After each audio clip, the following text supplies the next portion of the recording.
For 300 years, I have been a priestess of Azura, the deadric prince of moon shadow, mother of the rose, and queen of the night sky.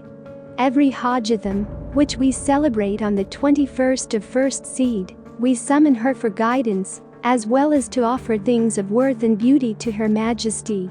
She is a cruel but wise mistress.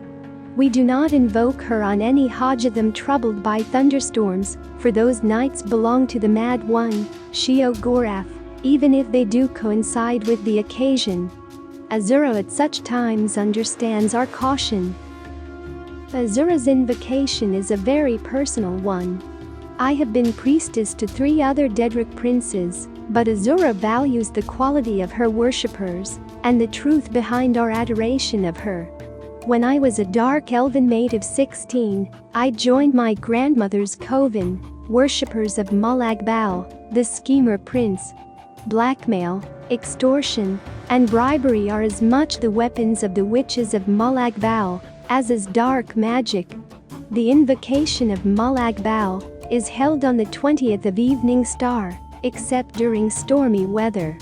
This ceremony is seldom missed, but Molag Bal often appears to her cultists in mortal guise on other dates. When my grandmother died in an attempt to poison the air of Firewatch, I re-examined my faith in the cult.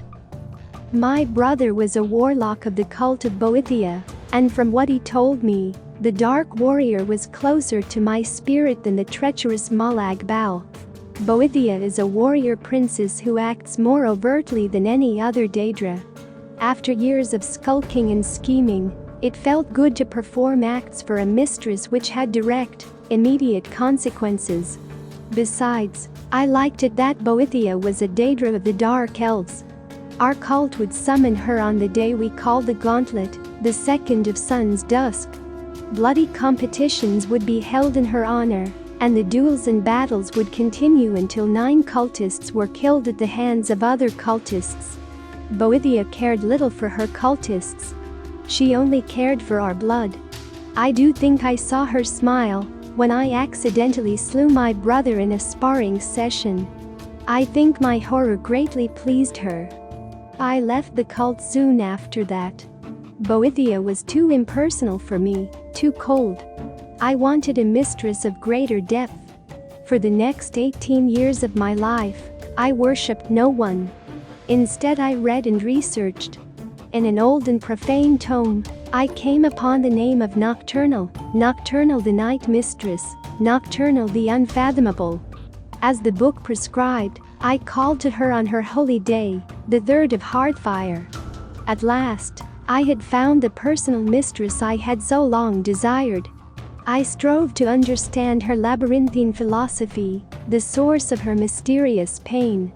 Everything about her was dark and shrouded, even the way she spoke, and the act she required of me.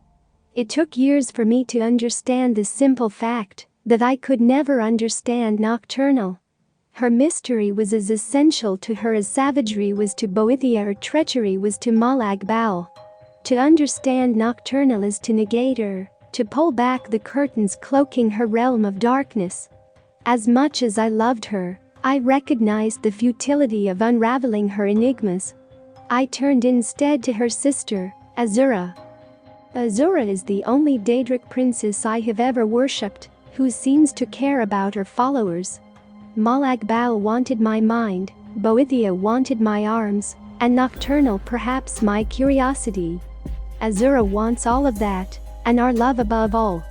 Not our abject slavering, but our honest and genuine caring in all its forms. It is important to her that our emotions be engaged in her worship. And our love must also be directed inward. If we love her and hate ourselves, she feels our pain. I will, for all time, have no other mistress.